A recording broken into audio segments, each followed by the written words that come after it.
Welcome to start dictation 5 second बाद शुरू होगा। स्टार्ट।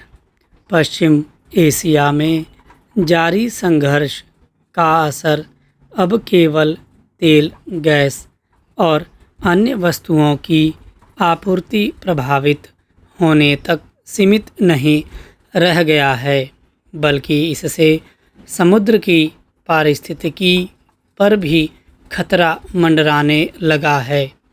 होर्मुज जलमार्ग की नाकेबंदी से दुनिया पे आर्थिक असर को लेकर तो आकलन लगातार किया जा रहा है, लेकिन इस क्षेत्र में लंबे समय तक जहाज़ों की आवाजाही बंद रहने से पैदा होने वाले संभावित पारिस्थितिकी नुकसान पर अब तक कम ही ध्यान दिया गया है। हाल में किए गए एक अध्ययन के मुताबिक बीती फरवरी से फारस की खाड़ी में खड़े 1,500 से अधिक वाणिज्यिक जहाज गंभीर पर्यावरणीय खतरा पैदा कर सकते हैं।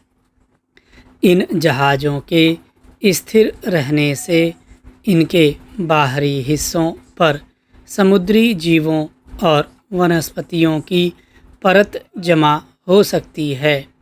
जब ये जहाज़ अलग अलग बंदरगाहों की ओर रवाना होंगे, तो इनके साथ समुद्री जीव नए क्षेत्र में पहुंच सकते हैं, जिससे जैव सुरक्षा के लिहाज से नया खतरा पैदा होने की आशंका है।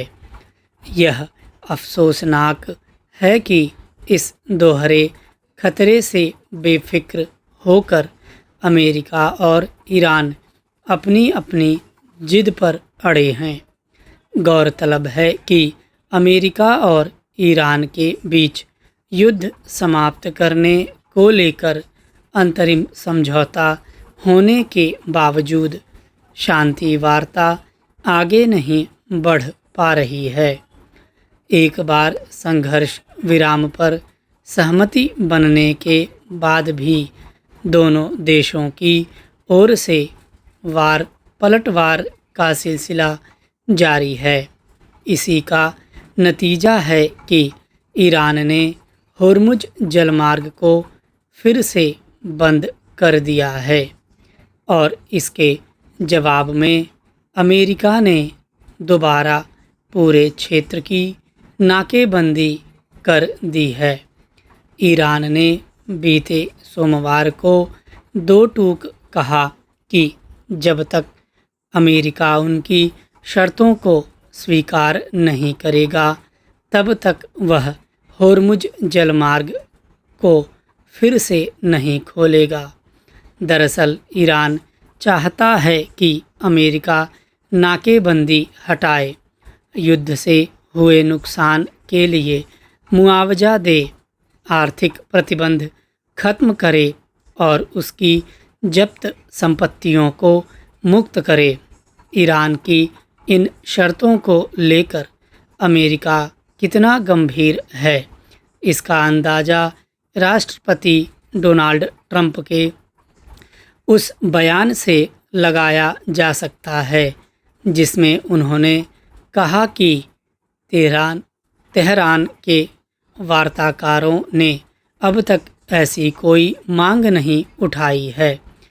इसे विडंबना ही कहा जाएगा कि दोनों देशों के बीच तनाव और संघर्ष का सबसे ज़्यादा असर भारत समेत उन देशों को झेलना पड़ रहा है जिनका सीधे तौर पर इससे कोई संबंध नहीं है।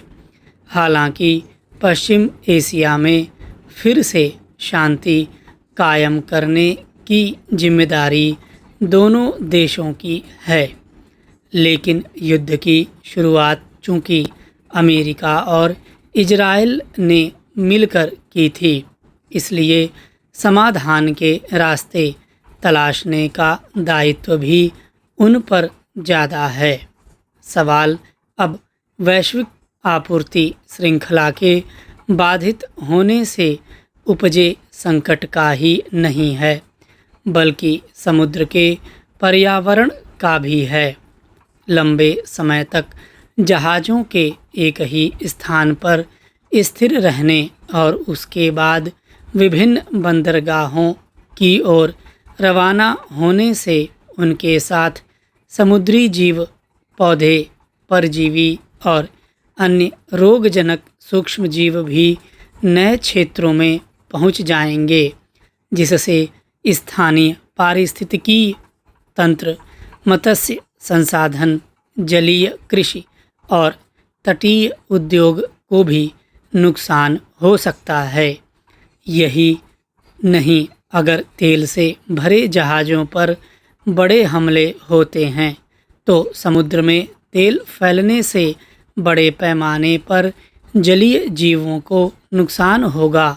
ऐसे में जरूरी है कि अमेरिका और ईरान मानवीय तथा पर्यावरणीय संकट की गंभीरता को ध्यान में रखकर शांति वार्ता को सफल बनाने की दिशा में सकारात्मक सोच के साथ कदम आगे बढ़ाएं। गुजरात में सूरत के सरकारी मेडिकल कॉलेज में रैगिंग की वजह से एक छात्र की आत्महत्या के मामले ने फिर यही साबित किया है कि आज भी कुछ लोग अपने भीतर मौजूद श्रेष्ठता ग्रंथि की वजह से दूसरों के मान अपमान और यहाँ तक कि जीवन की भी परवाह नहीं करते। गौरतलब है कि कॉलेज में प्रथम वर्ष के एक रेजिडेंट डॉक्टर अपने 4 वरिष्ठों के हाथों बेलगाम रैगिंग से इस कदर परेशान हुए कि आखिरकार उन्होंने रविवार को आत्महत्या कर ली। मामले के तूल पकड़ने के बाद कॉलेज प्रशासन ने आरोपी रेजिडेंट डॉक्टरों को 6 महीने के लिए निलंबित किया और उन्हें छात्रावास खाली करने का आदेश दिया। चारों आरोपियों के खिलाफ प्राथमिकी दर्ज कराने के अलावा कुछ संकाय प्राध्यापकों को भी नोटिस जारी किया गया। सवाल है कि एक छात्र के पीड़ा की अति से गुजरने और आत्महत्या कर लेने के बाद कॉलेज प्रशासन की जिस तरह नींद खुली, क्या वह ऐसी सक्रियता को अपना नियमित दायित्व नहीं मान सकता था? अगर परिसर में रैगिंग पर पूरी तरह रोक लगाने को लेकर कॉलेज प्रशासन पहले से गंभीर होता तो पीड़ित रेजिडेंट डॉक्टर की जान बच सकती थी।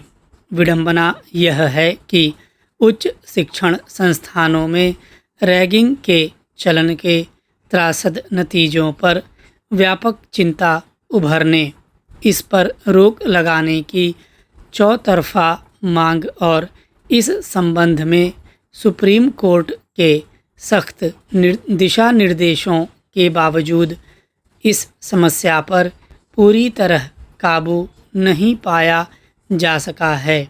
संस्थानों में आज भी ऐसी व्यवस्था कायम नहीं की जा सकी है कि वहां नवागंतुकों को बिना भय और हिचक के सहज माहौल में पढ़ाई लिखाई करने का मौका मिले।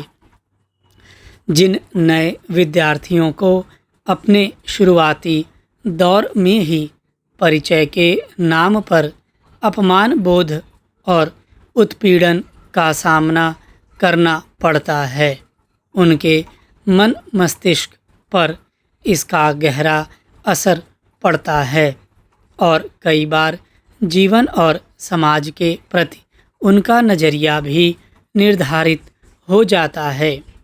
रैगिंग की वजह से होने वाली अफसोसनाक और त्रासद घटनाओं के बावजूद न तो कुछ संस्थान इस रोग से मुक्त हो पा रहे हैं और न ही वहाँ के सामंती मानसिकता वाले कुछ वरिष्ठ विद्यार्थियों के भीतर ऐसी संवेदना और समझ विकसित हो पा रही है कि वे नया दाखिला लेने वाले विद्यार्थियों को बेहतर अनुभव दे सकें। स्टॉप।